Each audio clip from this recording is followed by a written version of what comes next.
గత బీఆర్ఎస్ ప్రభుత్వం హయాంలో గొర్రెల పంపిణీలో జరిగిన కోట్లాది రూపాయల అవినీతి అక్రమాలపై కాంగ్రెస్ ప్రభుత్వం సమగ్ర విచారణ చేపట్టి దోషులను కఠినంగా శిక్షించాలని తెలంగాణ గొర్రెల మేకల పెంపకదారుల సంఘం జిల్లా గౌరవ సలహాదారులు మట్టిపల్లి సైదులు అన్నారు.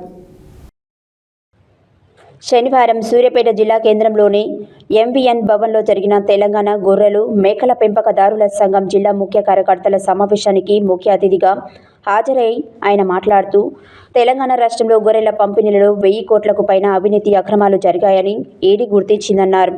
గొర్రెల మేకల పెంపకందారులకు వెళ్లవలసిన నిధులు ప్రైవేట్ వ్యక్తుల బ్యాంకు ఖాతాలకు వెళ్లినట్లు నిర్ధారణ అయిందన్నారు. ఇటీవల ఈడీ చేపట్టిన దాడులలో అనేక కీలక ఆధారాలు లభించాయన్నారు. గత ప్రభుత్వం హయాంలో ఉమ్మడి నల్గొండ జిల్లాలలో కూడా గొర్రెల పంపిణీల్లో అవినీతి అక్రమాలు జరిగాయన్నారు. ఈడీ ప్రత్యేక దృష్టి పెట్టి ఉమ్మడి నల్గొండ జిల్లాలలో జరిగిన అక్రమాలను వెలికితీయాలని కోరారు. ఆంధ్రప్రదేశ్ రాష్ట్రానికి చెందిన గొర్రెల వ్యాక్సిన్లు తెలంగాణ రాష్ట్ర వ్యాప్తంగా అక్రమంగా విక్రయాలు జరుగుతున్నాయని, వీటిపై జిల్లా పశుసంవర్ధక శాఖ అధికారులు దృష్టి పెట్టి ఆంధ్ర వ్యాక్సిన్ అమ్ముతున్న వారిపై చర్యలు చేపట్టాలని డిమాండ్ చేశారు.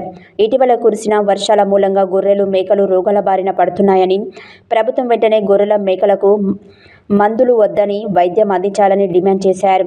జిల్లాలో ఖాళీగా ఉన్న వెటర్నరీ డాక్టర్ పోస్టులను వెంటనే భర్తీ చేయాలన్నారు.